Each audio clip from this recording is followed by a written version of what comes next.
In the gilded halls of the 19th century aristocracy, marriages were contracts, and love was a currency few could afford.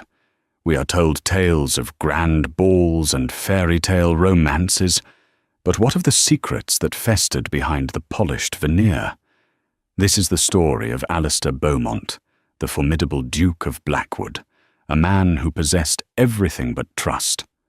To uncover the truth about the woman he was bound to marry, he committed the ultimate deception. He became a servant in her home. But the truth he sought was a poisoned chalice. He listened in the shadows, waiting for a sign of her character, and what he heard would not only break his heart, but shatter his entire world. Stay with me, as we unravel a story of lies, sacrifice, and a love that had to be destroyed before it could ever be born. Alistair Beaumont, the 8th Duke of Blackwood, was a man forged in duty and suspicion. His title was ancient, his fortune immense, and his countenance so severe it could curdle milk. His parents' marriage had been a notorious disaster, a union of convenience that had dissolved into cold, bitter resentment, played out in the silent, echoing halls of Blackwood Manor. Alistair, their only child, had been a solitary observer of this polite, soul-crushing warfare. He swore he would never suffer the same fate. He would marry, as a duke must, but his duchess would be a partner, a confidant, a woman of impeccable character, not another gilded statue with a hollow heart. His betrothal to Lady Seraphina Covington was, on paper, perfect. She was the daughter of the esteemed Earl of Ashworth, renowned for her beauty, grace, and quiet dignity. The match would unite two influential families. Society approved. His late father's advisers were ecstatic, but Alistair was haunted by whispers. Rumours, subtle as smoke, had reached him from the London season. Tales of Lady Seraphina's ambition, her cool calculation. They said she was a flawless diamond, but a cold one, with her eyes fixed firmly on the Blackwood coronet and the fortune that came with it. He could not, would not, bind himself to a woman who saw him merely as a title. The memory of his mother's avarice was too fresh, too painful. So he devised a plan as audacious as it was desperate. He would observe Lady Seraphina not as a suitor from across a ballroom, but up close, where the mask of nobility was sure to slip. He would become a ghost in her home. His most trusted confidant, Mr. Elias Abernathy, a valet who had served him since boyhood, was appalled. "Your Grace, it is unthinkable. A duke polishing silver and fetching shawls? The risk of discovery is catastrophic." "The risk of a miserable life is greater, Abernathy," Alistair had replied, his jaw set like granite. "I need to know the truth of her. Not the curated version presented at tea, but the woman who exists when no one of importance is watching." And so the plan was set in motion. Abernathy, using his network of connections below stairs, learned that the Covington household was temporarily in need of a footman. The Earl's health was frail, and their staff was stretched thin, preparing for the Duke of Blackwood's official visit in a fortnight. It was the perfect opportunity. Alistair Beaumont vanished.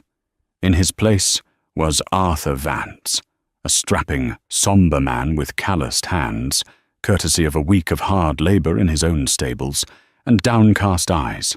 His ducal signet ring was locked away, his tailored coats replaced with plain, dark livery. His commanding posture was stooped into one of deference, and his voice, which could command the House of Lords, was lowered to a respectful murmur. Abernathy had coached him relentlessly on the intricate etiquette of service, when to speak, when to be invisible, how to address everyone from the housekeeper to the scullery maid. He arrived at Covington Manor on a crisp autumn afternoon. The estate, while beautiful, bore the subtle marks of faded glory. The stone facade was magnificent. but a discerning eye could spot the creeping ivy that needed trimming, the slight wear on the window frames. The grandeur was there, but it was tired, like a dowager clinging to the memory of her youth. His first glimpse of Lady Seraphina was not in a grand drawing-room, but in the gardens. She was not dressed in fine silks, but a simple muslin gown, her famous golden hair pinned back loosely. She was speaking to the head gardener, Mr. Davies, about a patch of wilting roses. "It is the blight, my lady," the old man sighed, his shoulders slumped. "I fear we will lose the entire bed." Alistair, tasked with carrying a crate of supplies to the kitchens, paused just out of sight. He expected a dismissive wave, an aristocratic shrug. Instead, Seraphina knelt, her dress brushing the damp earth, and touched a blighted leaf with a gentleness that surprised him. "Nonsense, Davis," she said, her voice softer than he'd imagined. "My mother adored these roses. We will not surrender them. We will fight. What is it they need? A new mulch? A different watering schedule? We shall consult the botany journals in the library. We will save them together." The gardener's face lit up with a grateful smile. Alistair felt a flicker of something he hadn't expected. Hope. She was not the ice queen of rumour. She was kind to her servants, passionate about her garden. He watched as she walked back towards the house, her expression thoughtful, a small smudge of dirt on her cheek. For a moment, she was not Lady Seraphina, the celebrated beauty. She was just a young woman, worried about roses. Over the next few days, Alistair, now Arthur, observed her constantly. He served her tea, stood silently in the corner of the dining room during family meals, and carried letters to and from her private study. He saw her patience with her frail, often irritable father, the Earl. He saw her sharing a quiet joke with her younger sister, Isabel, making the girl erupt in a fit of giggles. He saw her poring over the household account books late into the night, a frown creasing her brow. Everything he saw contradicted the rumours. She was dutiful, kind, intelligent, and deeply devoted to her family. The hope in his chest began to swell. He had been a fool to doubt her. The gossips of London were nothing but jealous vipers. He began to feel a profound sense of guilt for his deception, even as a quiet excitement took root. Perhaps this arranged marriage would not be a prison after all. Perhaps, with a woman like this, it could even be a blessing. He allowed himself to imagine a future with her, a future of shared laughter, of mutual respect, of a partnership that would banish the ghosts of his parents' misery forever. He was ready to end his charade, to return as the Duke and begin their courtship in earnest, his heart now open and willing. He was a fool. He had seen the petals, but he had yet to discover the thorns hidden beneath. And the truth, when it came, would be delivered with the casual cruelty of a whisper, sharp enough to bleed him dry. The third evening of Alistair's service was quiet. A fine, persistent drizzle had descended upon the countryside, tapping against the tall windows of Covington Manor like restless fingers. The family had retired early, the Earl feeling unwell, and a hush had fallen over the great house. Alistair, as Arthur, was tasked with one final duty, ensuring the fires in the main drawing room and the adjoining solarium were properly banked for the night. He moved with the practiced quiet of a servant, his footsteps muffled by the thick carpets. The drawing room was empty, smelling faintly of beeswax and old paper.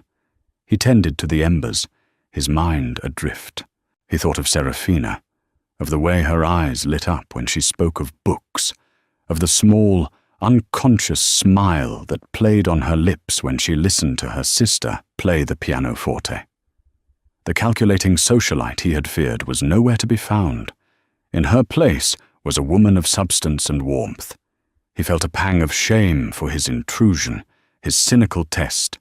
As he moved towards the solarium, a glass-walled room filled with potted ferns and orchids, he heard voices from within. It was Serafina and her lady's maid, Ilara, a sharp-eyed young woman who was more friend than servant to her mistress. They were sitting on a small settee, hidden from the doorway by a large potted palm. The soft glow of a single oil lamp cast their figures in silhouette. Alistair froze.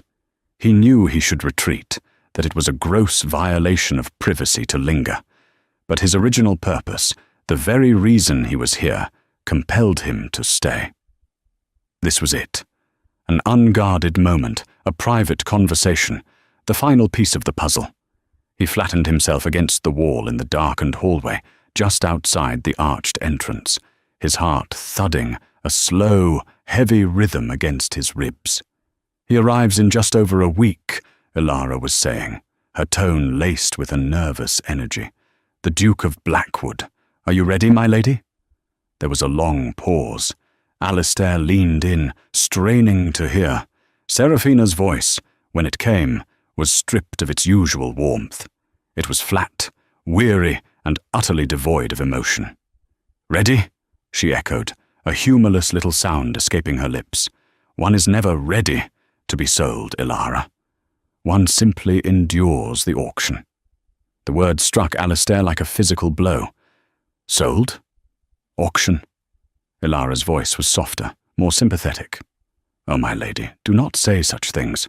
They say he is a respectable man. Not handsome, perhaps, but powerful. He will provide for you. For all of us. He will provide a title and coffers deep enough to drown our debts. That is the service for which I am being purchased," Serafina stated, her voice as crisp and cold as the night air. "Do not mistake this for a romance, Ilara. This is a matter of survival." Alistair felt the blood drain from his face. His carefully constructed hope began to crumble, turning to dust and ash in his chest. Ilara pressed on, a note of pleading in her voice. "But what of the man himself? The Duke? Can you not learn to care for him? Perhaps he has kindness in him." And then came the words that would sever the last thread of hope, the words that would echo in his mind for months to come, a testament to his own monumental foolishness.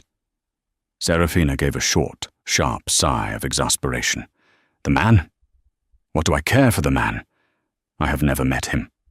I care not if he is kind or cruel, handsome or homely. He is a name, a title, a solution. Alistair Beaumont is a key, Ilara, and I am the lock he must turn to save this family from ruin. Love? Affection? Those are luxuries for dairymaids and merchants' daughters. They have no place in this transaction. My heart is not part of the bargain." Each word was a nail hammered into Alistair's coffin of dreams. A transaction. A solution. My heart is not part of the bargain. He had been wrong. So utterly, devastatingly wrong. The rumors were not just true. They were an understatement.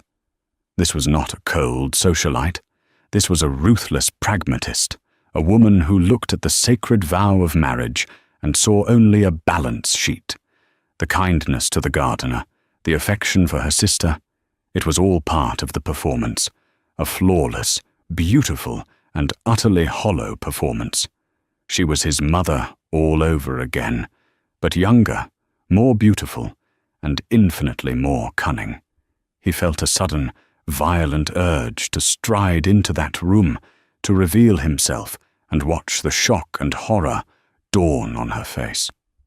He wanted to throw her callous words back at her, to demand if her family's survival was worth the price of his life's happiness, but he did nothing.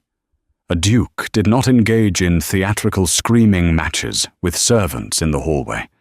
He was frozen, not by ducal restraint, but by a pain so profound it was paralyzing. It was the agony of a deep, burgeoning hope being brutally extinguished. His heart, which had just begun to open, was now broken. Not a clean break, but a shattering, leaving 1,000 sharp-edged pieces lodged in his soul. He backed away silently, his movements stiff and wooden. He retreated down the corridor, through the great hall, and out a side door into the drizzling rain. He didn't care about the cold or the wet. The chill seeping into his bones was nothing compared to the ice forming around his heart. He stood in the manicured gardens, the very place he had first seen her, and let the rain wash over his face. The scent of damp earth and dying roses filled the air. He had come here seeking the truth, and he had found it. Lady Seraphina Covington was everything he despised. She would marry him for his money and his title, and she would give him nothing of herself in return. The Duke's gambit was over. He had his answer, and as he stood there in the dark, a servant in a borrowed coat with a broken heart, Alistair Beaumont made a new vow. He would honour the contract his family had made. He would marry Lady Seraphina Covington, but he would give her exactly what she expected: a duke, a title, a fortune. The man Alistair would remain locked away forever.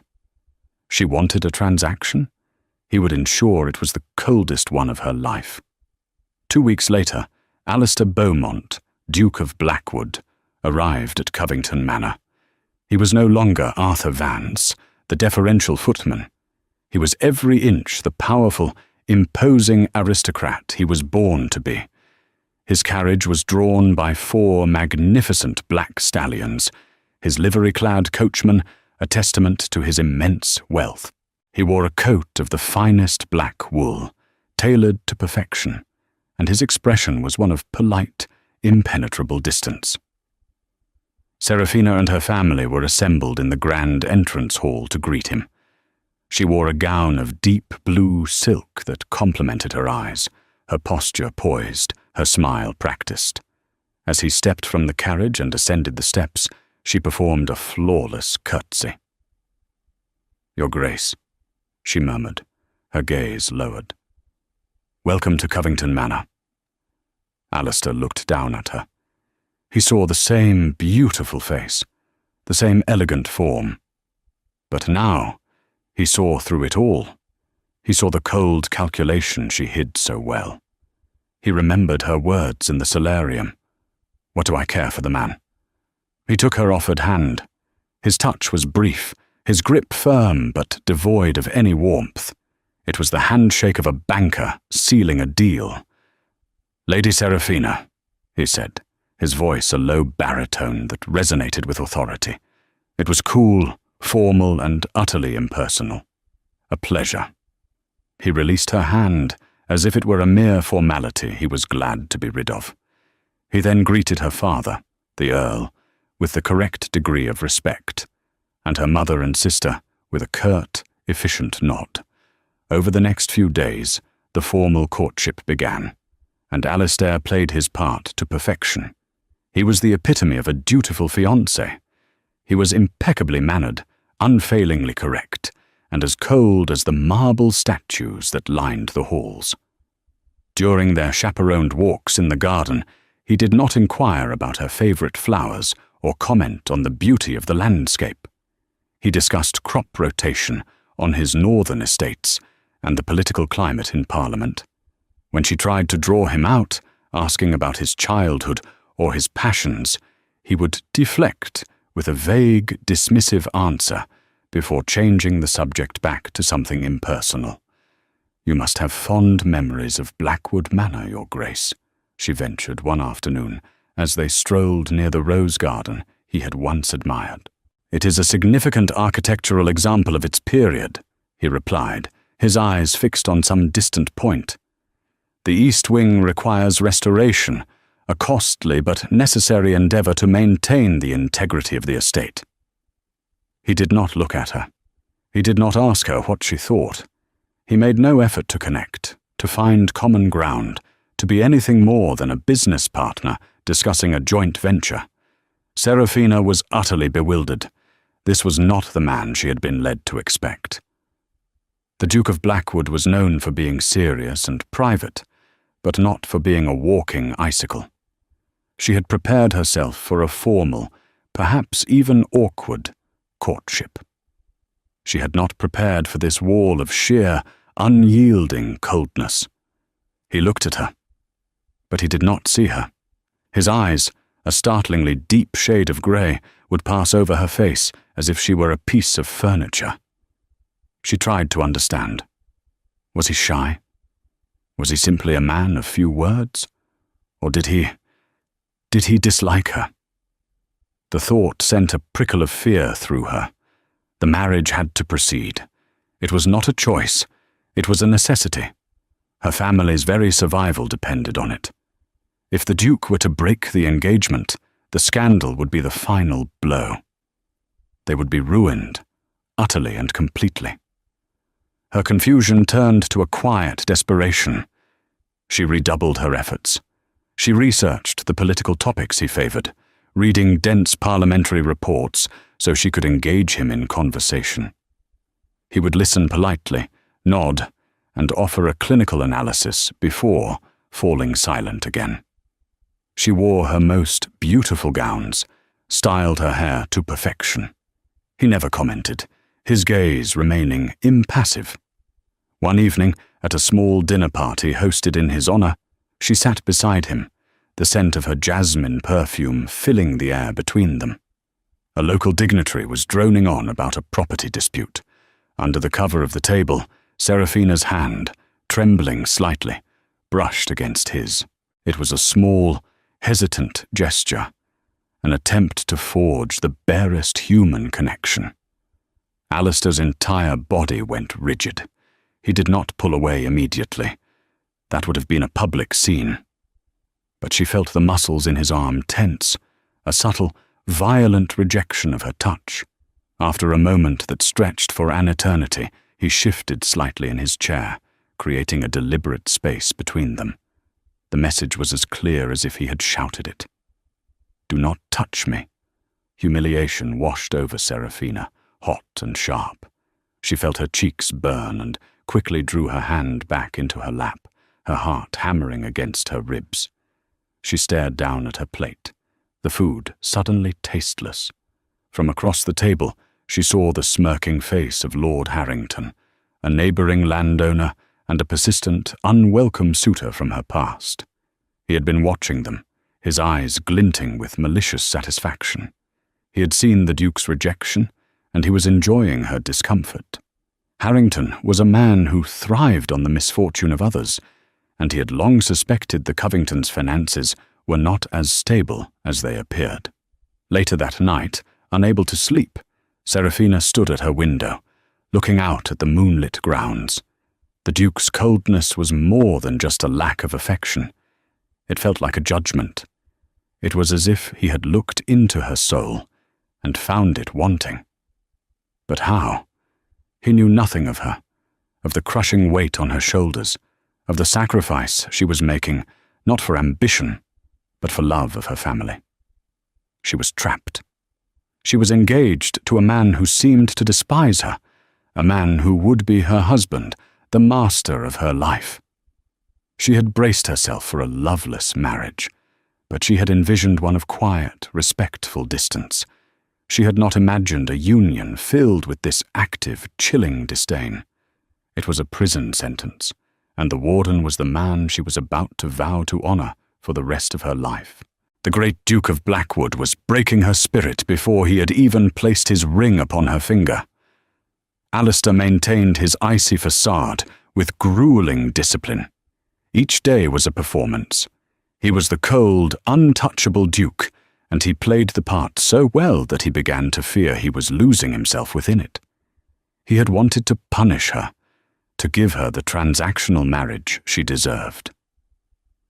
But watching her navigate his frigid indifference began to stir something unwelcome within him, a sliver of doubt. He had expected her to be pleased with their arrangement. A husband who demanded nothing of her emotionally should have been the ideal scenario for the heartless gold digger he believed her to be. She would have his name and his money, and he would leave her to her own devices. Yet, instead of seeming content, she appeared hurt. He saw it in the flicker of confusion in her eyes when he ignored a direct question about his personal life. He saw it in the slight tremor of her hand as she poured his tea, a hand he had so pointedly rejected. He saw it in the forced brightness of her smile, a brittle thing that never quite reached her eyes. She was not thriving in their Cold War. She looked like a flower deprived of sunlight, slowly beginning to wilt. His valet, Abernathy, who had accompanied him to Covington Manor, was not fooled. "You are being cruel, Your Grace," the older man said one evening as he helped Alistair with his cravat. Abernathy was the only person who dared to speak to him with such candor. "I am being what she desires." "A business partner," Alistair retorted, his reflection in the mirror looking back at him with hollow eyes. "No," Abernathy said softly. "You are a man nursing a wound, and you are using your pain as a weapon against a woman who does not understand your war." "I watched her today, sir. I saw her give half her luncheon to the stable boy because she heard his mother was ill. I saw her spend an hour reading to her father, his face alight with a joy I haven't seen in years. These are not the actions of a heartless mercenary." Alistair scoffed, but the words settled uncomfortably in his gut. "A performance, Abernathy. She is clever." "Is she?"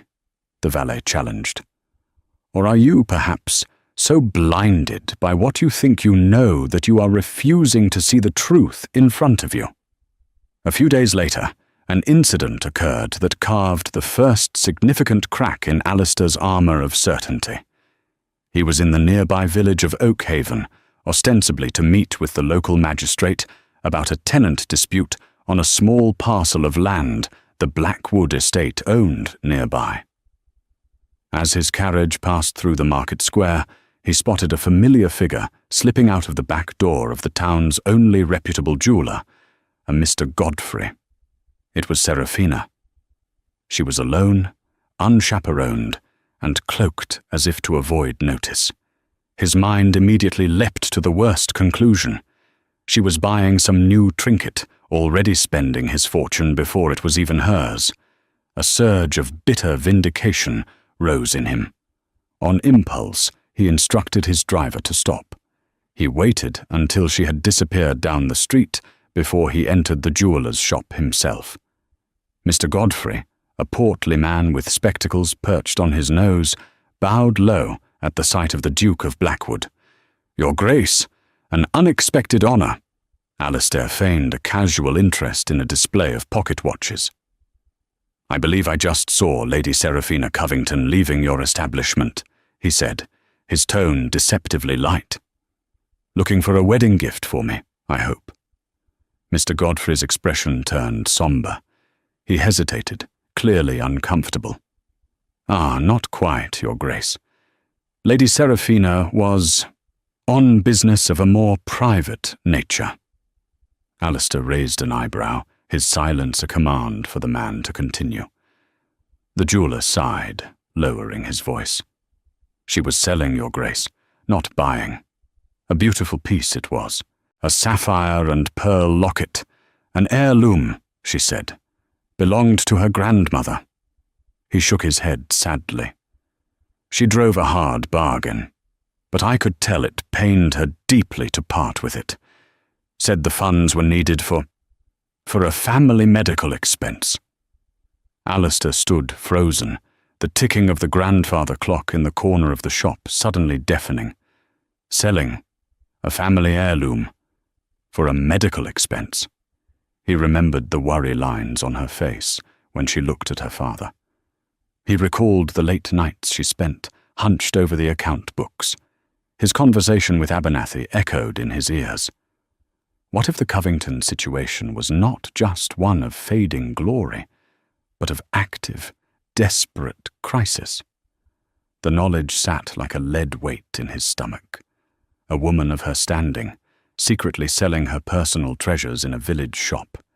It spoke not of greed, but of a profound, humiliating desperation. The cold, calculating monster he had constructed in his mind began to dissolve, replaced by the image of a proud young woman fighting a silent, losing battle. His anger, the righteous fury that had sustained him for weeks, began to curdle into something far more complex and uncomfortable. Doubt. Deep, gnawing doubt. He had heard her words, yes. My heart is not part of the bargain. But context was everything. He had interpreted those words through the lens of his own past, his own fears. What if he had been wrong? What if her statement wasn't a declaration of cold ambition, but a cry of painful resignation? A lament for a heart she had been forced to sacrifice, not one she was unwilling to give? The thought was agonizing. If he was wrong, then his behavior, his calculated coldness, his deliberate cruelty was monstrous. He had been punishing a victim, not a villain. He left the jeweler's shop in a daze, his mind reeling. He had built a fortress around his heart, and the foundation was beginning to crack. He didn't know what the truth was anymore. But he knew, with a certainty that terrified him, that the simple, damning story he had told himself was falling apart. And in its place, a much more tragic and complicated picture was beginning to emerge. The annual harvest ball at the estate of Viscount Ashworth, a neighbouring peer, was the pinnacle of the local social season. It was also, Alistair knew, the perfect stage for public observation. He escorted Seraphina, the dutiful fiancée, his arm offered, but his demeanour as remote as ever. Yet, something within him had shifted. He was no longer looking for confirmation of her guilt. He was searching, desperately, for proof of her innocence. Seraphina was a vision in a gown of pale gold, but her smile was strained. She was gracious to the guests, a perfect lady, but Alistair noticed the dark circles under her eyes that powder could not quite conceal. He also noticed the predatory gaze of Lord Harrington, who had been circling her all evening like a vulture. Harrington was a man of moderate title but dubious character, known for his gambling debts and his lecherous pursuits. He had made no secret of his desire for Seraphina before her engagement to the Duke was announced. Now, he seemed to be enjoying her predicament, his eyes holding a smug, proprietary gleam that made Alistair's hands clench into fists at his sides. Later in the evening, needing a respite from the stuffy ballroom, Alistair stepped out onto a secluded stone terrace overlooking the gardens. The cool night air was a welcome relief. He stood in the deep shadows of an archway when he heard footsteps approaching, followed by the low, insistent voice of Lord Harrington. "Seraphina, my dear, a word." Alistair instinctively shrank further into the darkness, his presence concealed. Seraphina's voice was tense. "Lord Harrington, I am afraid I must return to my fiancée." "Oh, the great Duke can spare you for a moment," Harrington sneered, his tone dripping with false familiarity.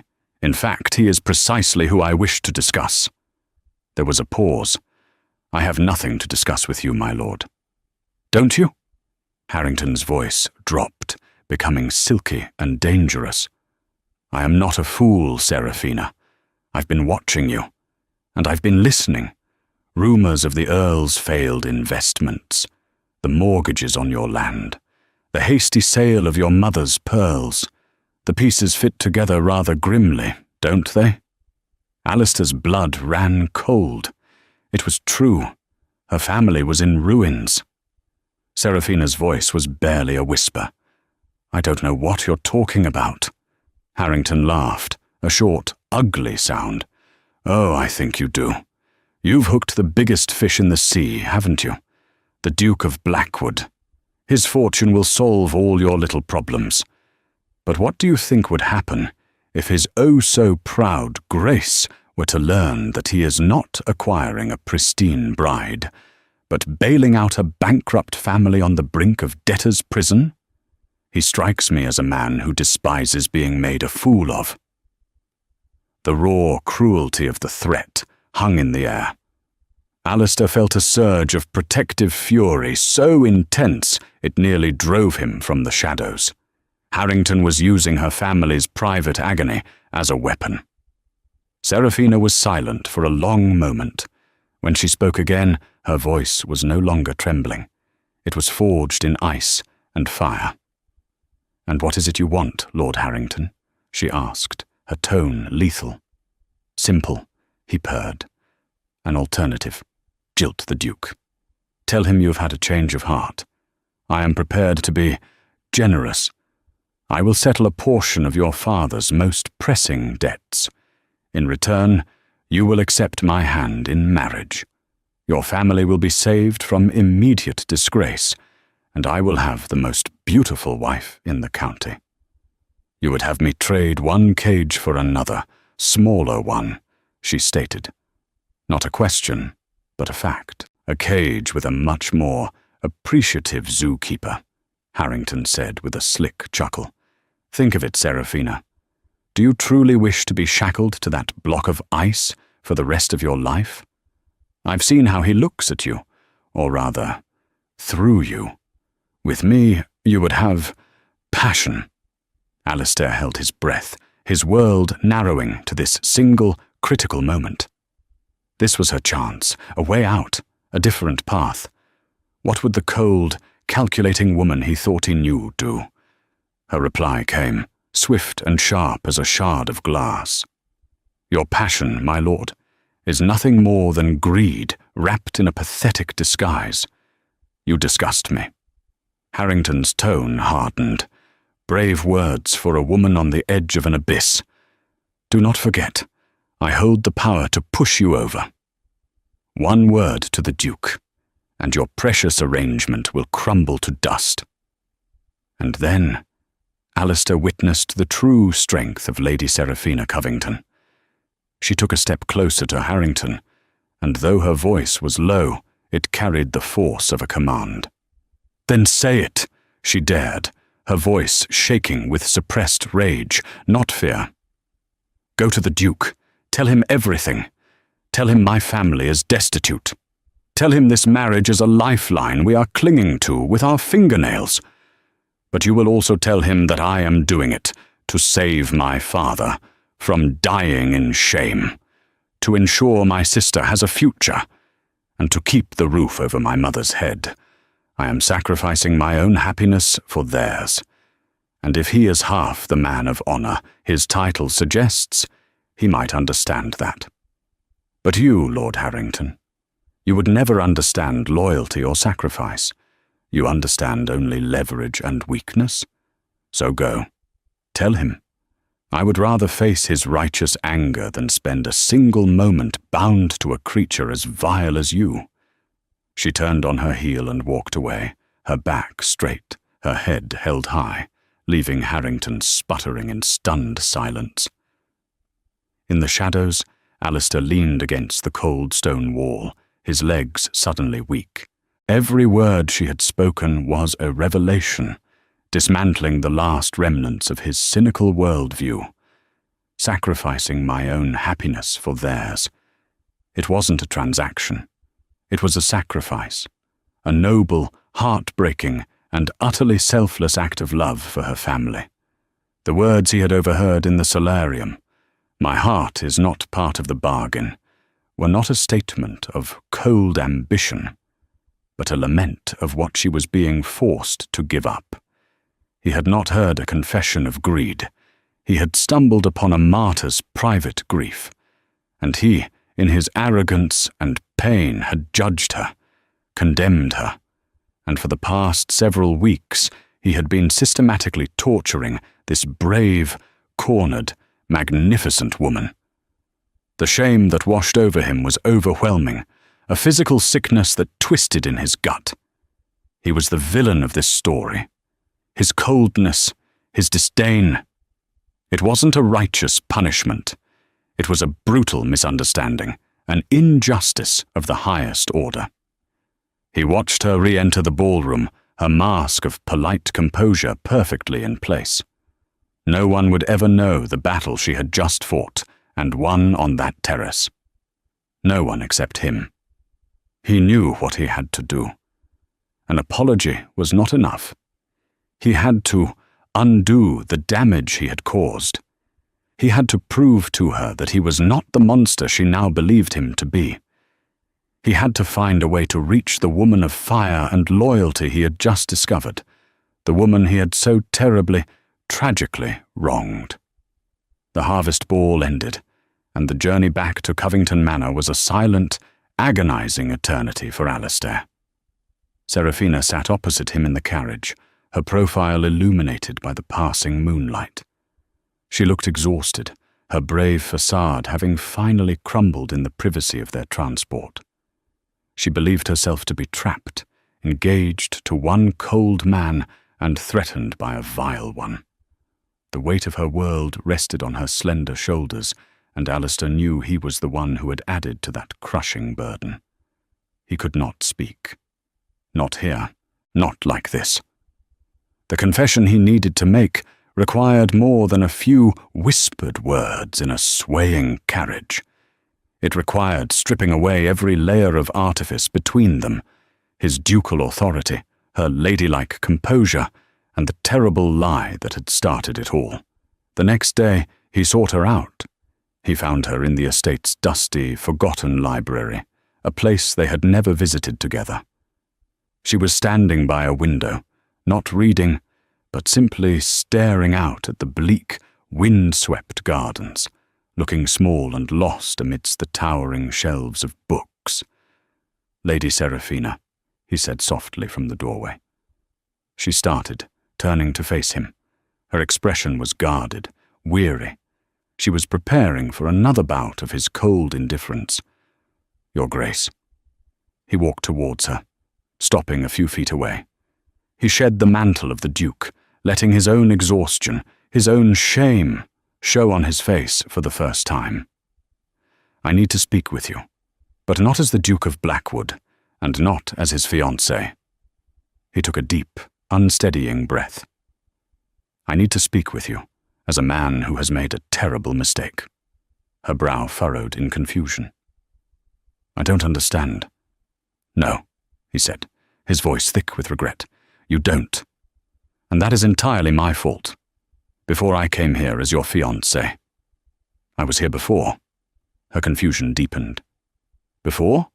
But that's impossible. We had never met." "We hadn't," he confirmed, "but I had. My name for a few days was Arthur Vance. I was a footman in your father's service." The colour drained from her face. Her eyes widened in disbelief, then horror, as the implication of his words dawned on her. She took a half-step back, her hand flying to her throat. "The new footman, that was... you?" He nodded, unable to look away from the storm of emotions brewing in her eyes. Shock, humiliation, and a dawning, terrible anger. "Yes." "Why?" she whispered, the word raw with betrayal. "Why would you do such a thing?" "Because I am a coward," he said, the confession costing him everything. "Because my own parents' marriage was a loveless hell, and I was terrified of repeating it. I heard rumors about you in London, that you were ambitious, cold, and I was too cynical to dismiss them. I had to see for myself.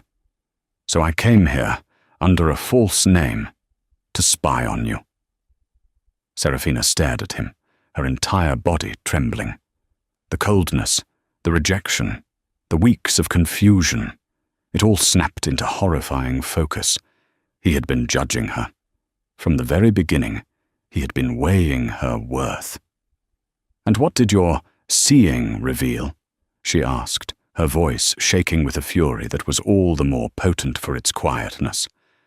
Alistair's own heart broke anew, this time for the pain he was inflicting. "It revealed what a fool I am. One evening I was in the hall by the solarium. I overheard you speaking with your maid, Ilara. He saw the flicker of memory in her eyes, followed by a wave of crushing mortification. She knew exactly what he had heard. "I heard you say," he continued, forcing himself to speak the words that had haunted him, "that you did not care for the man, that the marriage was a transaction, that your heart was not part of the bargain." She flinched as if he had struck her. Tears welled in her eyes, tears of shame and rage. "You stood in the dark and listened to my most private, desperate conversation, and you used my words as a weapon against me." "Yes," he admitted, his own voice cracking. "I heard the words, but I was deaf to the meaning. I heard calculation, not sacrifice. I heard greed, not desperation. Last night on the terrace, I heard you with Lord Harrington, and I finally understood."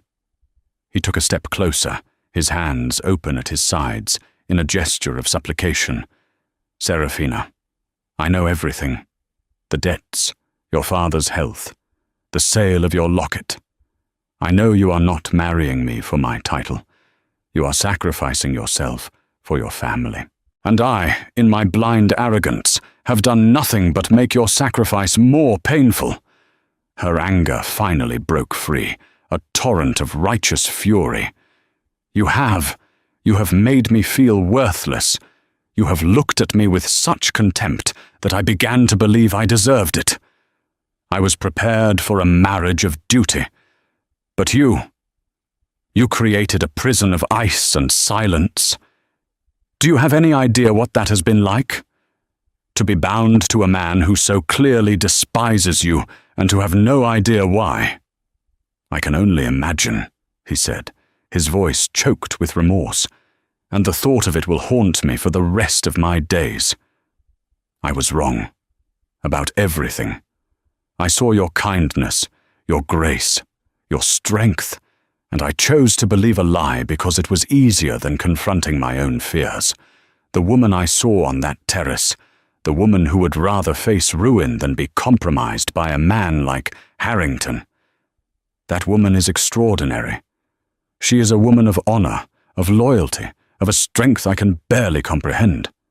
He looked at her, his soul bared.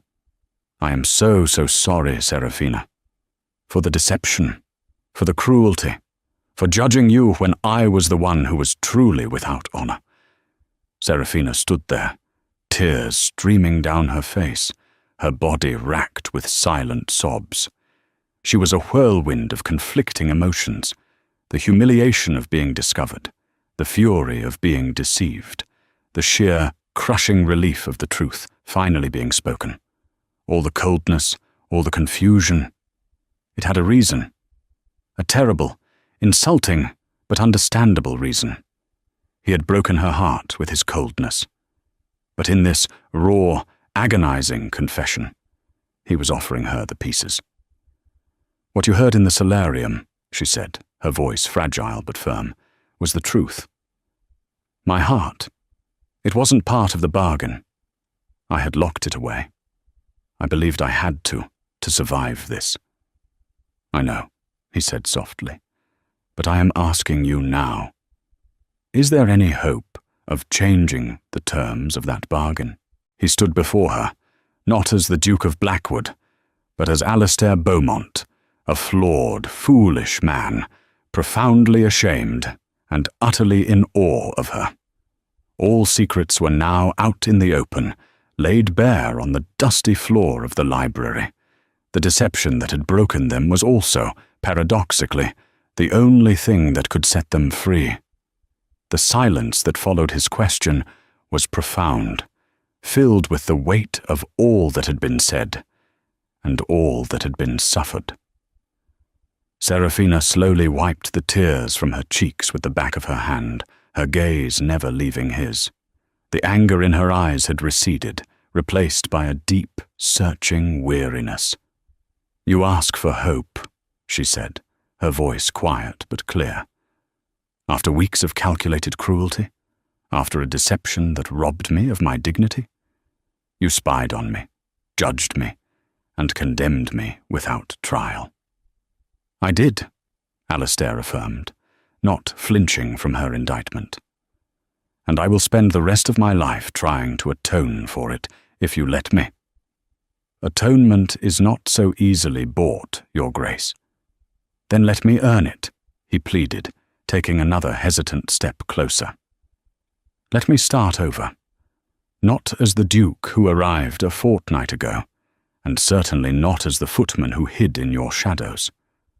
Let us start here, now, as two people who have seen the worst of each other and are, by some miracle, still standing in the same room. He reached into his coat and pulled out a small, velvet-wrapped object. He held it out to her. It was the sapphire and pearl locket she had sold in the village. Her breath hitched. How? I went back to the jeweler, he explained. I told him he had sold it to me in error and paid him triple what he gave you. It is yours. It should never have left you. She stared at the locket in his palm, a symbol of her secret desperation, now returned. It was more than just a piece of jewelry. It was a gesture of profound understanding. He was not just apologizing for his actions. He was trying to heal the wounds that had led her to that desperate place. Slowly, she reached out and took it. Her fingers brushed his, and this time he did not pull away. His skin was warm, a simple, human warmth that felt like a lifeline. The debts, she whispered, the ever-present weight. The reason for all this will be taken care of, he said firmly but gently. Not as a condition of our marriage, not as a price for a bride, but as a gift. From a man to the family of the woman he wishes to court, properly this time. Your father's honor will be restored. Your family will be secure. You, Seraphina, will be free. She looked up at him, a new, fragile emotion dawning in her eyes. Free. Free to choose, he clarified, his voice filled with an earnestness she had never heard. The engagement contract can be dissolved. There will be no scandal. I will take the blame entirely. You can walk away from me, and I will not say a word. Your family will be safe regardless. Your sacrifice is no longer required. He was offering her an escape, the very thing she had believed impossible. He was giving her back her life, her choice, with no strings attached.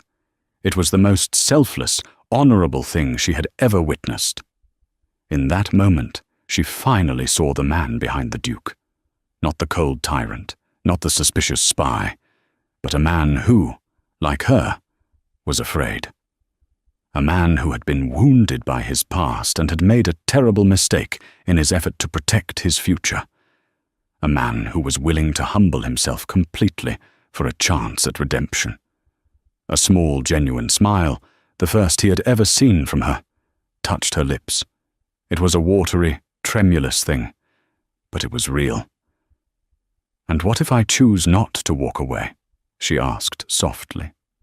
Hope, bright and overwhelming, surged through Alistair's chest. "Then I would be the most fortunate man in all of England," he breathed, "and I would spend my life proving myself worthy of that choice. We would not have a transaction. We would have a partnership. We would build a marriage based not on duty or necessity, but on this terrible, painful, and absolute truth we have found here today." He tentatively reached out, not to take her hand, but to gently touch her cheek, his thumb brushing away a stray tear. "I don't expect you to love me, Seraphina. I don't deserve that yet. But I am asking for the chance to show you the man I am, not the fool I have been. Let me court you, for real. Let us discover each other, with no more secrets." She leaned into his touch, a silent surrender. The ice that had encased them for weeks, finally, irrevocably, melted away, leaving in its place the fertile ground for something new to grow. It would not be easy. The scars of his deception and the memory of her sacrifice would take time to fade. But for the first time, their future was not a foregone conclusion written in a contract. It was a blank page, and together they would finally have the chance to write their own story. The story of the Duke who learned to trust, and the lady who was finally free to love. And so, from the ashes of a devastating lie, a fragile truth was born. Alistair and Seraphina's journey was not one of fairy tale romance, but of harsh realities, profound misunderstandings, and the painful, beautiful process of earning forgiveness. Theirs is a reminder that behind every title and beneath every silken gown lies a human heart, capable of both great error and even greater love. What began as a duke's desperate gambit to avoid heartbreak led him directly through it, only to find a love far more real and resilient on the other side, a love founded not on perfection, but on the acceptance of profound flaws. What do you think? Can a relationship truly heal after such a deep betrayal? Is a love born from truth more powerful than one born from duty? Let me know your thoughts in the comments below. If you were moved by the story of the Duke and his lady, please give this video a like and share it with someone who appreciates a story of history, heartache, and redemption. And don't forget to subscribe and ring the bell, so you won't miss our next journey into the dramatic, secret lives of the past. Thank you for listening.